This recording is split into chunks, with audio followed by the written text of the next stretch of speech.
Kisah bajak laut di Mediterania memiliki sejarah yang panjang dan kompleks dengan berbagai kelompok bajak laut yang beroperasi dari zaman kuno hingga zaman modern. Yang suka sejarah subscribe dan like. Beberapa kelompok bajak laut yang terkenal beroperasi di wilayah tersebut termasuk orang-orang Yunani, Romawi, Barbar, dan Muslim. Salah satu contoh terkenal adalah bajak laut Barbari yang beroperasi di wilayah pantai Barbari sekarang Aljazair, Tunisia, dan Libya. Pada abad ke-16 hingga ke-19, bajak laut Barbari terkenal karena menyerang kapal-kapal dagang di Mediterania dan memperbudak kru dan penumpangnya untuk diperjualbelikan sebagai budak. Mereka juga seringkali menuntut pembayaran upeti dari negara-negara Eropa sebagai bentuk perlindungan terhadap serangan mereka. Selain itu, bajak laut dari berbagai negara Eropa juga beroperasi di Mediterania selama abad pertengahan, termasuk bajak laut dari Republik Venesia, Genoa, dan Catalonia. Mereka seringkali bertempur dengan bajak laut Muslim dan saling berkompetisi untuk mendominasi perdagangan di wilayah tersebut.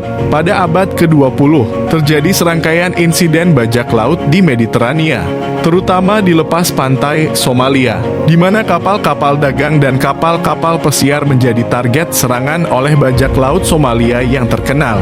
Bajak laut Somalia mengancam jalur perdagangan utama dan menyebabkan kekhawatiran besar dalam komunitas maritim internasional. Untuk mengatasi masalah ini, Angkatan Laut dari berbagai negara termasuk NATO, Uni Eropa, Amerika Serikat, dan negara-negara lainnya bergabung dalam misi patroli dan operasi anti pembajakan di perairan Somalia. Selain itu, peristiwa-peristiwa bajak laut lainnya juga terjadi di Mediterania pada abad ke-20, meskipun dalam skala yang lebih kecil dan seringkali terkait dengan konflik lokal atau kegiatan kriminal.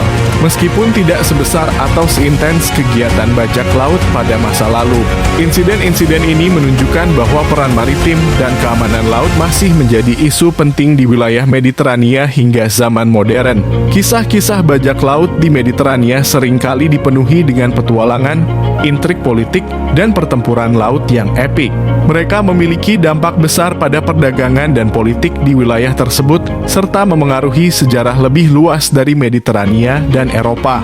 Meskipun tindakan bajak laut di wilayah tersebut telah berkurang secara signifikan seiring dengan perkembangan angkatan laut modern dan peningkatan keamanan maritim, cerita-cerita mereka tetap menjadi bagian penting dari sejarah maritim Mediterania. Pada masa kini, meskipun insiden-insiden bajak laut di Mediterania telah berkurang, tantangan keamanan maritim masih tetap ada. Perairan Mediterania menjadi jalur perdagangan utama yang penting bagi banyak negara di sekitarnya, serta menjadi wilayah strategis untuk kegiatan ekonomi, wisata, dan transportasi. Namun, keamanan di Mediterania masih diwarnai oleh beberapa tantangan, termasuk penyelundupan manusia, perdagangan narkoba, dan kegiatan ilegal lainnya. Selain itu, konflik regional dan ketegangan geopolitik di sekitar wilayah Mediterania, seperti di Libya, Suriah, dan Timur Tengah, juga memberikan dampak terhadap keamanan maritim di wilayah tersebut. Upaya-upaya untuk meningkatkan kerjasama antara negara-negara Mediterania dalam hal keamanan maritim telah dilakukan, termasuk melalui forum-forum regional seperti Union for the Mediterranean atau UNIMED dan inisiatif lainnya. Kerjasama lintas batas dan koordinasi antara angkatan laut dari berbagai negara telah menjadi kunci dalam menjaga keamanan perairan Mediterania.